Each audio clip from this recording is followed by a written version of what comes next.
So yeah, you know, absolutely. But yeah. So well, I had a guy call. I put some feelers out with some guys that kind of buy shelves and might know somebody. So a guy called and left a message, and he's interested in shelves. We got a big 5-door beer cooler and all kind of stuff. So, but he wants to meet this weekend. So I'm back from Mississippi. So yeah. But I think the weather's supposed to get bad. Yeah, it's not. It's not looking good. My boss was wanting to come up and hike with me. So you gonna come back maybe? Well, so what I'm thinking is maybe I'll go back and do this, and when it give a couple of days for that weather to pass, and maybe he and I'll come up together. Yeah, that's the plan. So what do you said you work for the government? I work for the Park Service. Okay. So I'm a civil engineer with the Park Service, and I've been up in Alaska. Really? I worked for a park back at the Natural Straits Parkway across Mississippi, Alabama, Tennessee. Heard of that one. Yeah.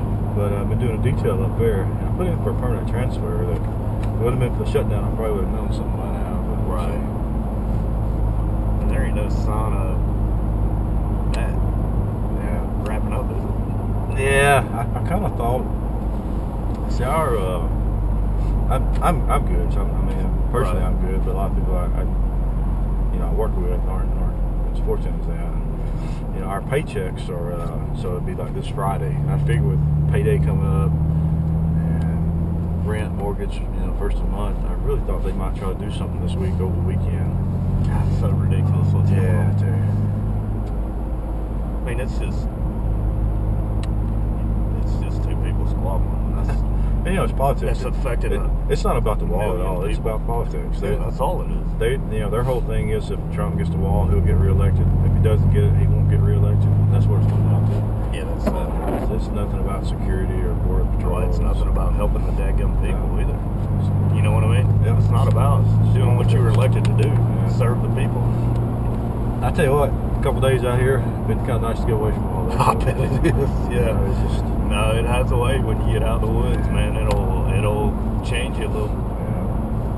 Yeah. It does me every time I get, you start going through something. Take a good hike, and it seems like whatever it is, however bad it was, kind of goes away. Yeah. Lessons for sure. But yeah, I can only imagine that's a rough thing. Yeah, I tell you what, that Windy Gap, they did change that to Windy Gap. It is windy. It wasn't really that bad till I come up right in that area yesterday afternoon. So I kind of got in an area that was kind of tucked out of the way yesterday afternoon, but this morning it was. All these gaps around here are like that when it gets weather. That wind starts blowing through there. Same with Springer. It's always windy, it seems like. I used to always try to kind of get on the backside, and usually like if it's windy in the morning, it's not windy in the afternoon at that spot. It's just vice versa. Pull my map up. These roads got me pretty confused. We're on 180 right now, and this comes out in this 180. This one will hit Highway 19, 129. Okay. And then we'll hang a left for a mile or so, and then we'll get back on 180. And 180 takes you to 75, and then we'll drop down like we're going into Hiawassee, and then right before you get into Hiawassee, you'll cut up on 76. Maybe 75, 76. Gotcha. Okay. Yeah, I don't know. How'd you head in, or did you? Well, they took me to Springer. Okay.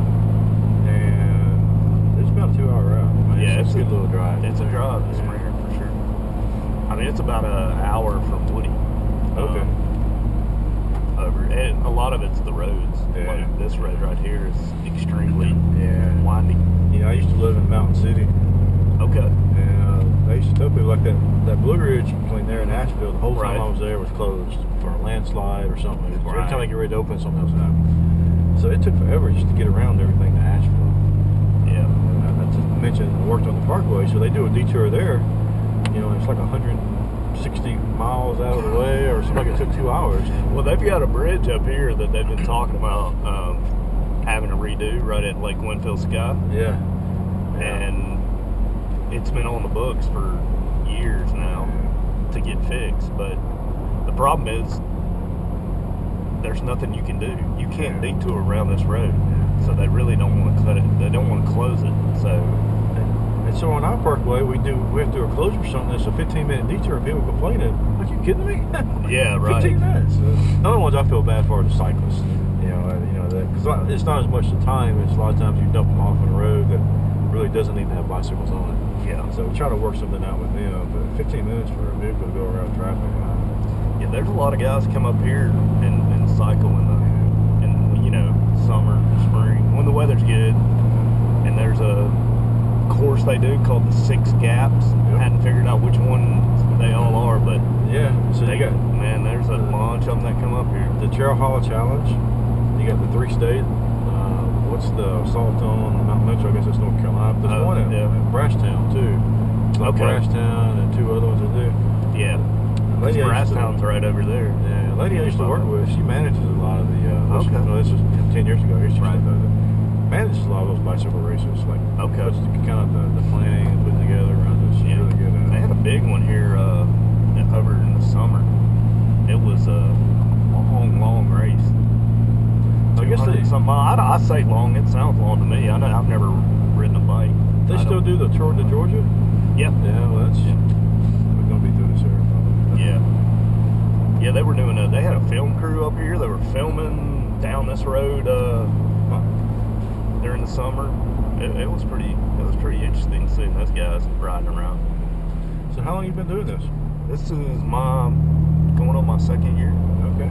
So I did a through hike in 2017. Okay. South Mound.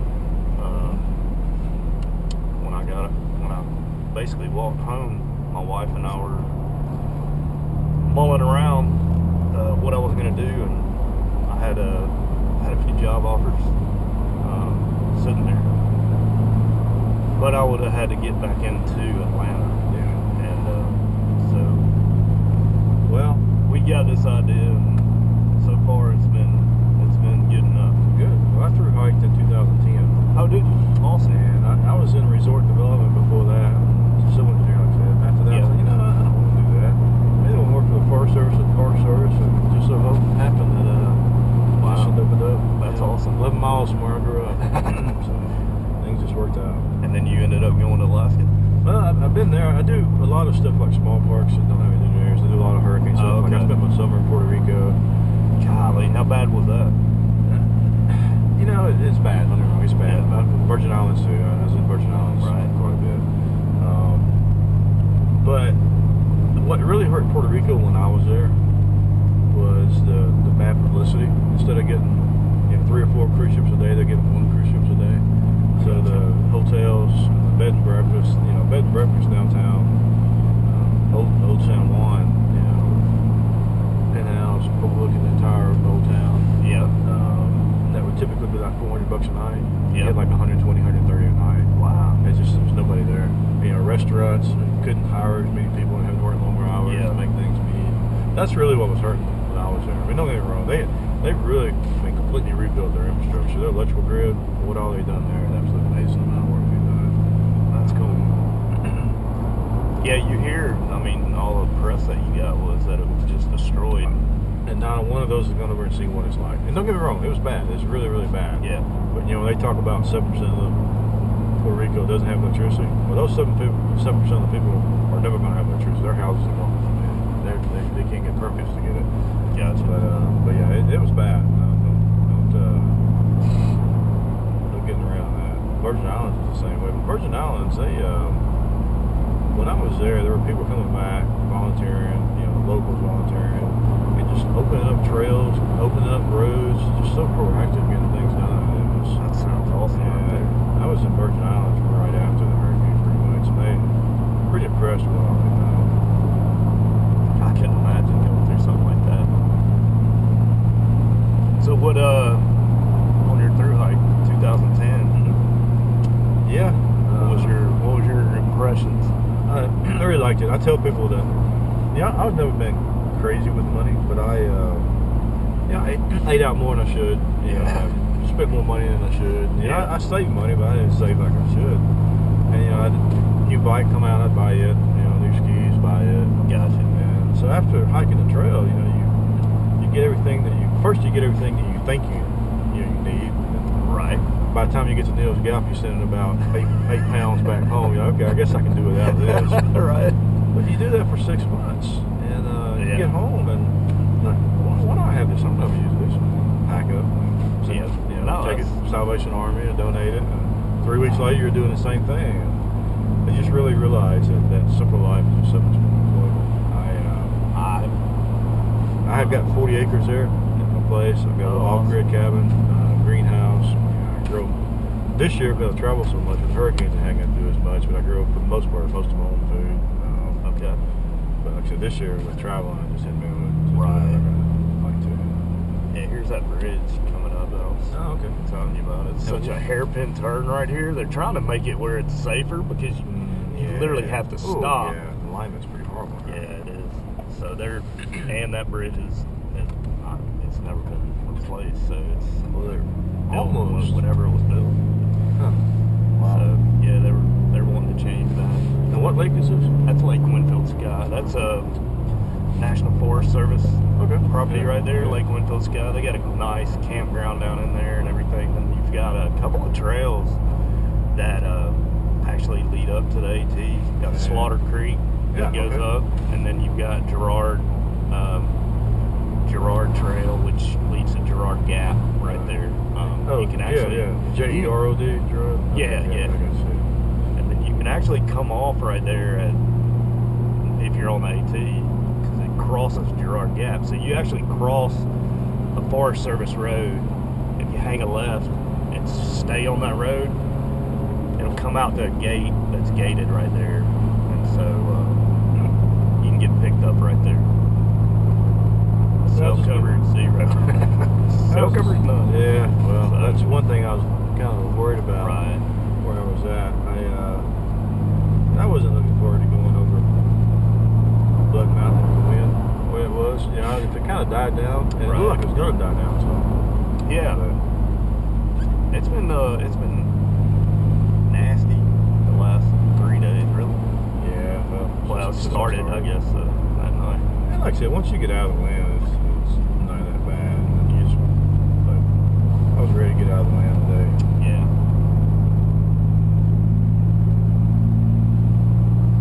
So I figure, looks like I need to get home Saturday, so I think I'm just gonna maybe kind of go up to Fontana. I love that area. Oh, it's beautiful. Spend the day and maybe hit the road in the morning. Yeah, Fontana, NOC, it's all right there.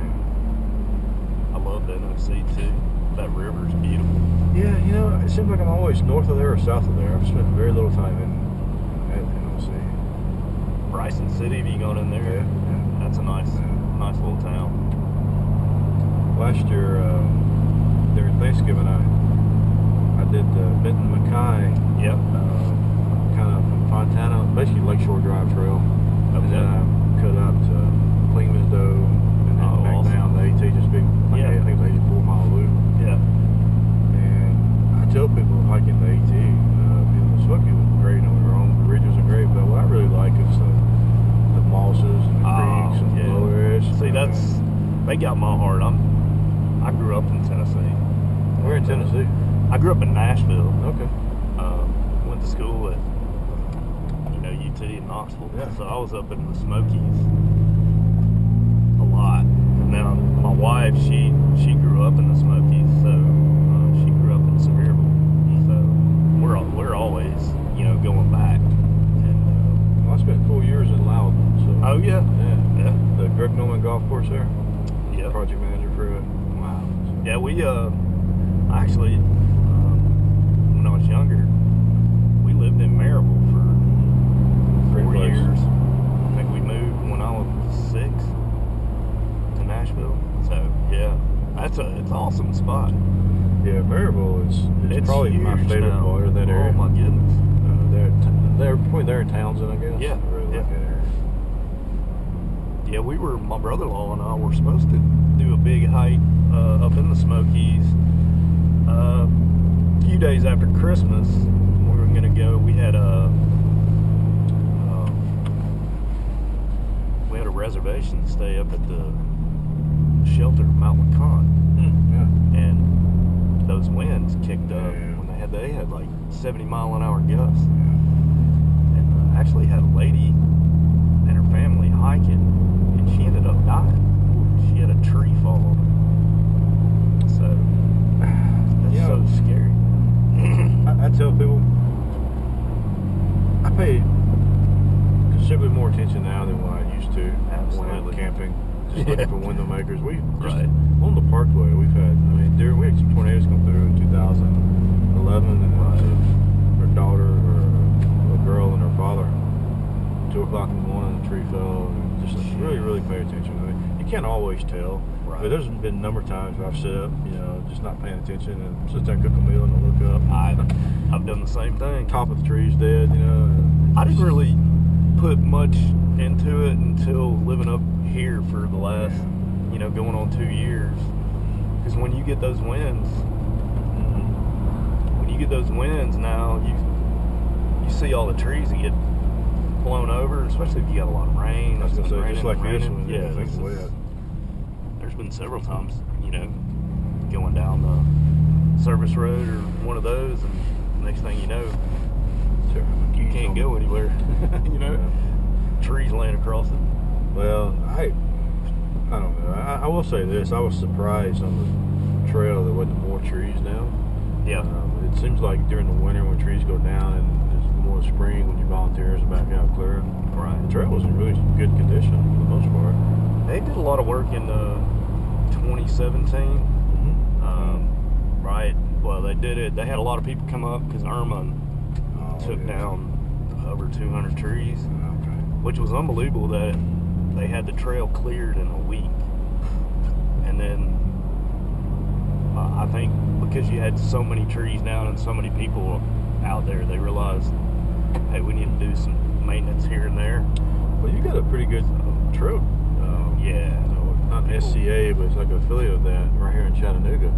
Oh yeah. That we bring down to the trace, and man, they are pretty incredible. It's amazing the amount of work that they do. Yeah, the guys up here do an awesome job.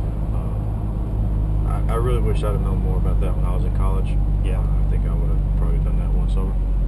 Yeah, that would have been. I definitely would have done something like that for sure. I need to do some of that now. Yeah. So yeah, it's been awesome up here though. I love the community and everybody around me.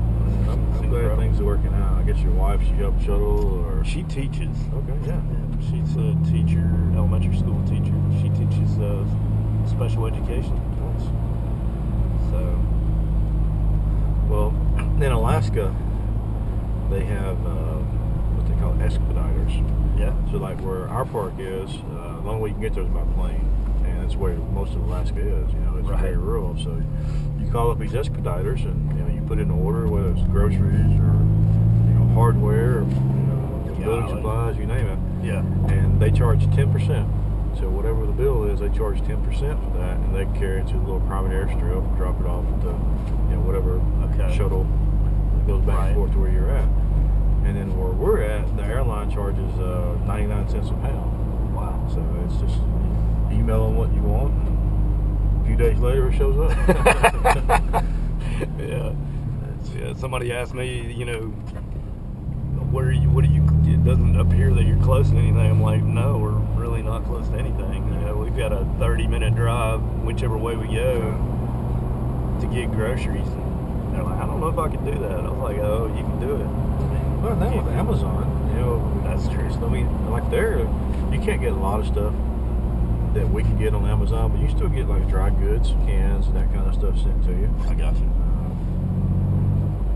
So what is it like there? I mean, I've never been. I've heard. I've only been there for a couple months, and the park is Lake Clark National Park, so it's in Port Allsworth. But I've been working out in the regional office in Anchorage. Okay. So I'm only there for a couple weeks, I guess, at Port Allsworth. But it mostly shuts down during the winter, and a lot of what we've been doing is planning and putting together projects, which we do in Anchorage. But it really is beautiful, beautiful place. I can only imagine. When you get home, just Google Lake Clark National Park. I'll definitely go to YouTube actually and look at a couple of videos. Yeah, it's something special. So, big bears there? Yeah, it's one of the better places to go view brown bears. So you get a lot of brown bears and black bear. You know, I got there in October. Yeah. So I was like, you know, kind of tail end season won't be too bad. But yeah, I had there was a black bear, a hiking trail that came up the other way, and nothing happened. You know, right. It saw me and I was like, bear and it took off. But you start hiking, and we had some snow, and I'd walk down to the waterfall, and I was like, man, there's been more people out here than I expected. You know, after the snow. Yeah. I got to pay attention better, and those wasn't hikers; those were bear tracks. Yeah. So they're using a trail going back. Yeah. You still get dead trout floating up.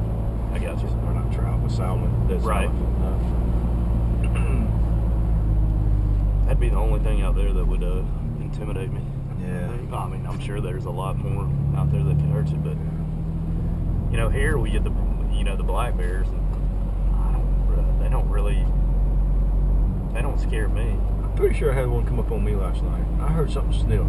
Yeah. Come up and sniff. Hey, man. Hey, I couldn't hear anything because of the wind and the rain, but I heard that sniff. And then it was always, was that in my head or was that real? I'm pretty sure it was real. Where were you at? Just right past Woody Gap. Oh, okay. So you camped right there. So I cut my light on for a minute, paid attention, and went right back to bed. Yeah, if things don't work out in Alaska, this is kind of the area I want to look at. Relocate? Yeah, well, you got the Blue Ridge, you got some other ones, but just get back to the mountains. Yeah, I got you. Yeah, it was pretty amazing when we lived south of the airport, so we hadn't really done much, coming up here and hanging out. And then both our other children got in college, kind of empty nesters, and then we just started wandering up here. It was just, I was blown away.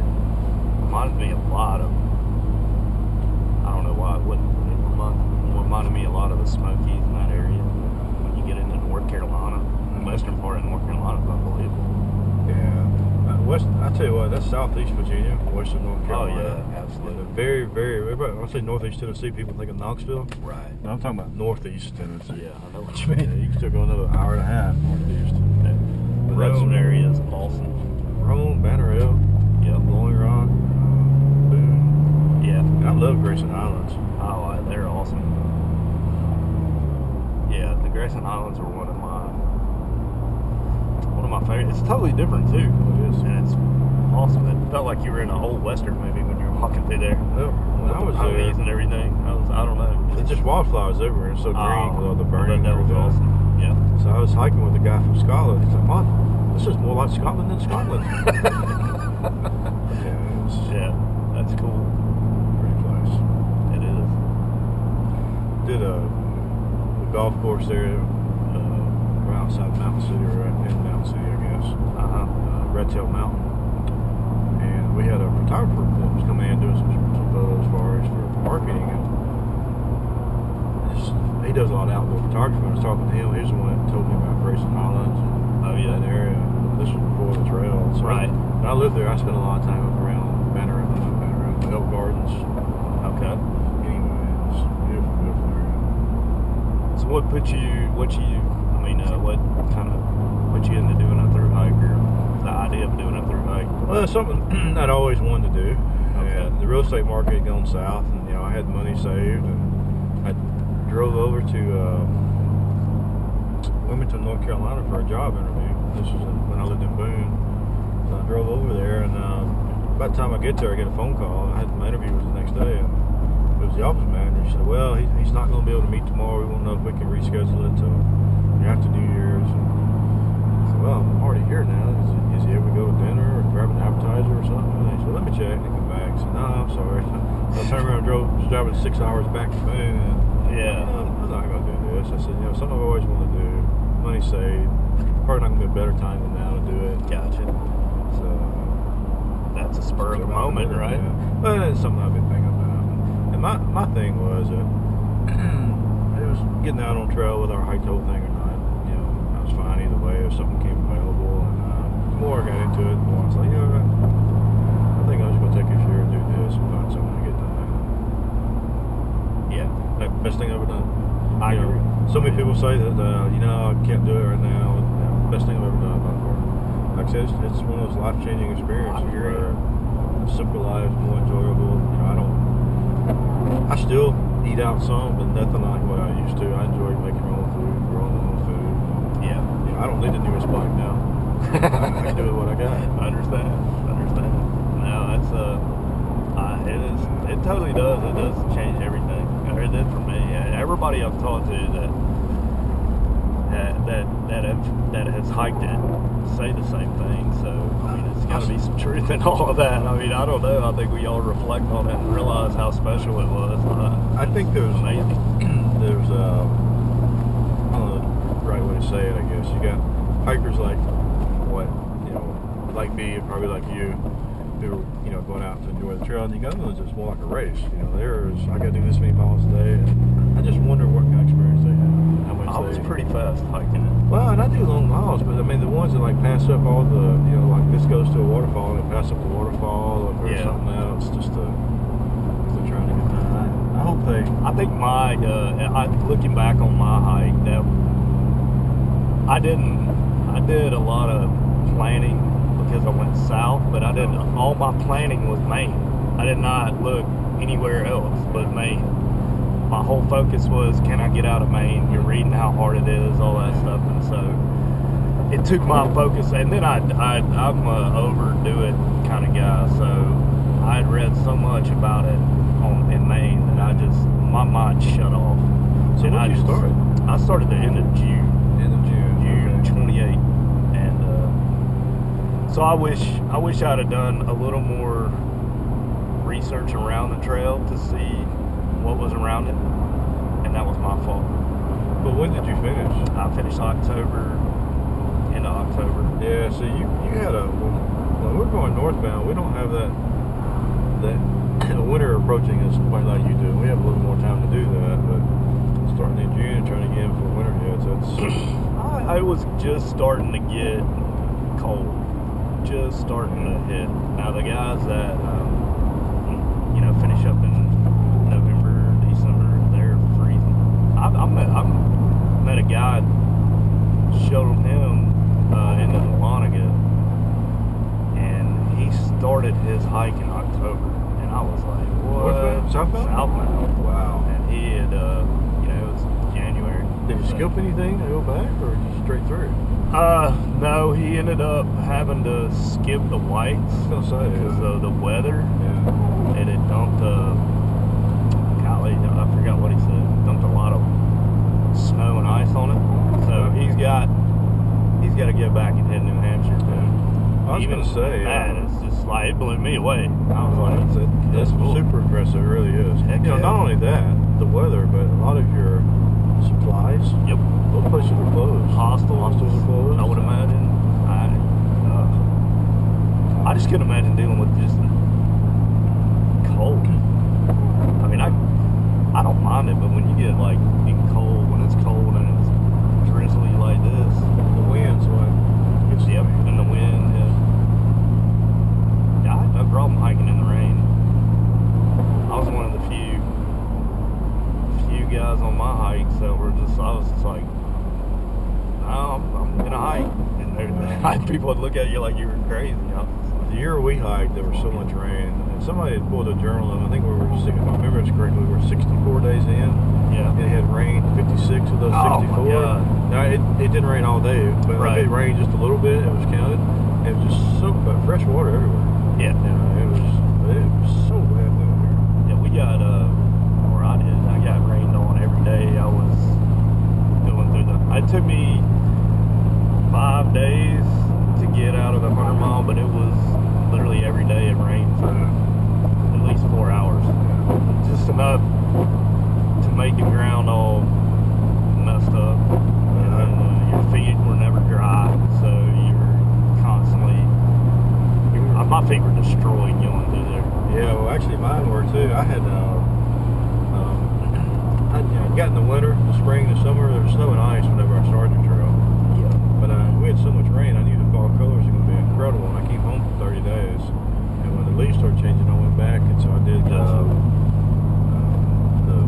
160 miles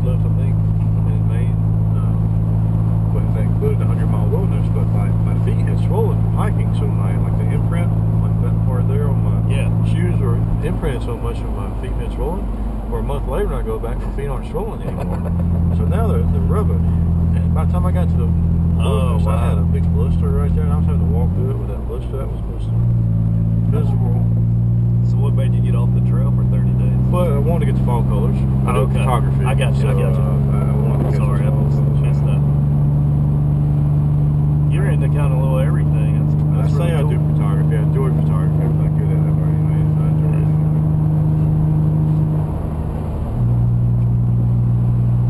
So where did you stay up in that area to do to take the? No, I came back. I came home and. So I guess. Was it hard getting back? I would think it would be hard getting back. You know,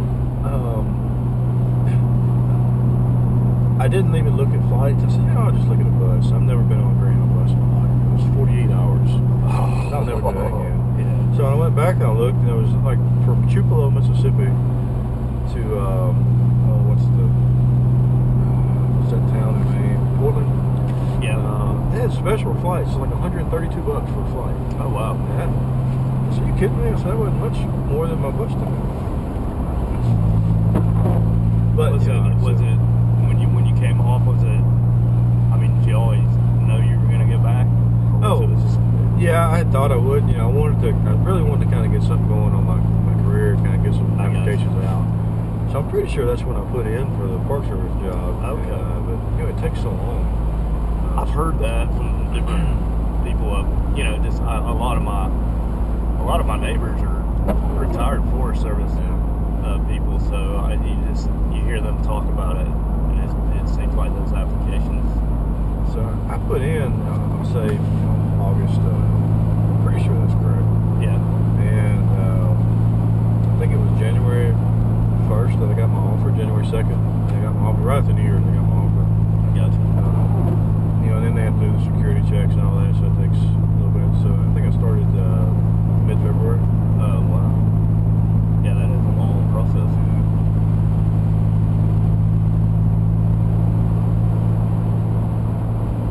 So have you done much hiking around here off the AT? I know you said the Benton time. When I lived in Smokies, I did a lot. Back then before they closed the chimneys. Right. So I went to Cherahalla, Skyway area a lot. Did a lot of the mountain. I'm familiar with that one. Cherahalla Skyway is Tellico Plains. Okay, I've heard of Tellico. Beautiful area, but there you can mountain bike on the forest road. So I just carried my mountain bike. Okay. I forget the name of the little camp, something lake, Red Lake, or something. But it's a beautiful, beautiful lake. So I'll carry my mountain bike, and I'll mountain bike one day, camp, and hike the next day, and just get away. Not too far from Tellico Plains. I really more so between Townsend and Grayson Islands. What's the ball there on Cage Cove? I know where you're talking about. Where they have the flaming azaleas. Yep. Gregory's ball. Okay. So kind of in that area. Yeah, that's great. That's a great spot. Yeah. Have you been to the fire tower? That is, what's the name of the mountain? Mount Care something. I know I'm not. No, I don't think so. It's right before you come out of the Smokies and drop down into Davenport. There's an old CCC fire tower there. What is that? The one that's on the 18? Yeah. Yeah. Okay, yeah. I can't remember the name of it. That was one spot that I wish I had researched on my hike. I gotta go back and do it. Well, I mean, I'm close to driving up there, hiking around and doing whatever. I want to do the BMT, so I'm definitely. I planned to do it last